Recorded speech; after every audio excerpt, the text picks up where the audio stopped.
Japan has been on the path to demographic oblivion for more than 5 decades. Extreme urbanization has been the norm since World War II, and there simply isn't enough space in Tokyo's omnipresent condos to easily raise families, much less families of size. The aging process is so deeply entrenched that some 30,000 Japanese die in their apartments every year without anyone noticing, until there's a smell necessitating fumigation.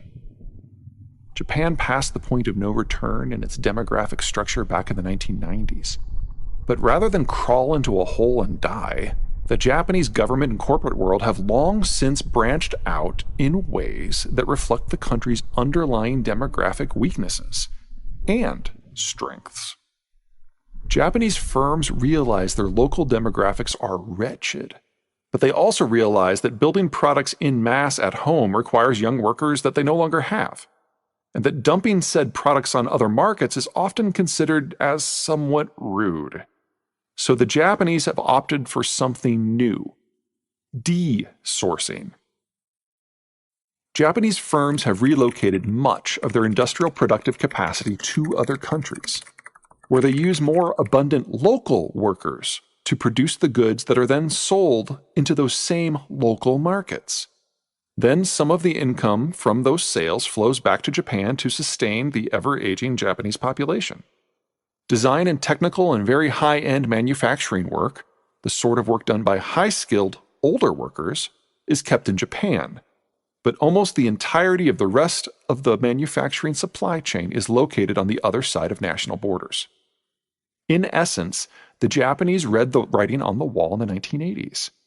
They saw how their American security guarantor resented product dumping and started a multi-decade effort to instead manufacture goods within their target markets. In particular, this concept of build where you sell has become Toyota's new corporate mantra. This new industrial model has enabled Japan to age with a degree of grace, but there are a couple of glaring problems. First, Japan's economy is stalled. In inflation-adjusted terms, the Japanese economy was smaller in 2019 than it was in 1995. Part and parcel of not being able to build and sell with and to your own population is that you need to move some goalposts. Even outsized economic success in a post-growth world just doesn't have much, growth. Second, it is exceedingly unlikely that Japan's path is replicable. After all, the Japanese experience of 1980 to 2019 is in many ways unique. Japan's transformation to a post-growth system occurred under ironclad American security cover. Tokyo never had to fear for its own physical protection at home. Contemporary America's disinterest indicates such cover will not be available for most countries. Corporate Japan faced no serious security threats abroad, in part because of the we're-all-friends-now nature of the post-Cold War environment, and in part because the Americans prevented any security threats from arising. The American departure from the world means that most countries, most trade routes, will be bereft of the sort of ironclad protection the Japanese evolved under. Japan's transformation occurred when its firms had access to global consumer markets, most notably the American market. Aging demographics aside, the American political system has turned sharply insular, and America simply is not going to be keeping the world open for trade. America certainly won't keep the world open for dumping products on the American consumer market. Japan was wildly wealthy at the beginning of its transition. In per capita terms, Japan became as wealthy as America in the late 1980s. All that industrial plant the Japanese built abroad had to be paid for, and the Japanese had to pay for it themselves. But they could pay for it themselves because while their demographics were turning, they had not turned yet. When the Japanese started desourcing in the 1990s, they still had roughly 20 years of a functional workforce to draw upon.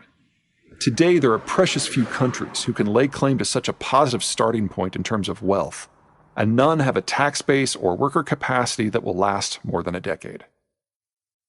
Japan's population is the world's most homogeneous. with more than 98% of the population being purely, ethnically Japanese. That unity enabled social and economic transformations that would have triggered mass upheaval in more diverse populations. Japan is eminently defensible.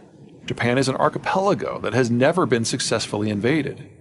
Even the Americans were so daunted by the task of conquering the home islands that they opted to nuke Hiroshima and Nagasaki to force surrender, rather than sending the Marines into the grinder. Point being, Japan's defensive needs in a world without American overwatch are manageable, and the Japanese Navy is right-sized to the task of home defense. Finally, as with everything demographic, Japan had in spades the most critical asset: time. Economic transformation doesn't happen overnight. From the point that the old Japanese economic model broke in the 1989 stock and property market crashes, Japan had 3 decades to transition to what has become its new normal. There are precious few countries who boast the skilled labor and capital to attempt desourcing like the Japanese model. Denmark, the Netherlands, the United Kingdom, Singapore, South Korea, and Taiwan come to mind. The European states on the list might be able to look after their own security with limited American help, or perhaps a partnership with a more demographically stable France. As to the Asian states, they might be able to throw themselves at none other than Japan's mercy for their security overwatch. But for all of them, it would be a crapshoot as to where they'd desource to. To a degree, the Western Europeans who formed the original core of the European Union have tried this strategy with Central Europeans whom they admitted to the Union in the 2000s. But on average, the Central Europeans are aging even faster than the Western Europeans, so this strategy will collapse under its own weight in the 2020s. The Asian Tigers have the possibility of desourcing to the Southeast Asian nations, and indeed some of that has already occurred. But none of them have the military capacity to sustain such a relationship without extensive external assistance. With the notable exception of the United States, any country with a reasonably healthy demographic is more likely to be an economic and/or security competitor, and therefore an unwise destination for their investment funds. Shifting to a new system was always going to be painful, and most countries simply were never going to make the cut. But then, suddenly, tragically, horribly,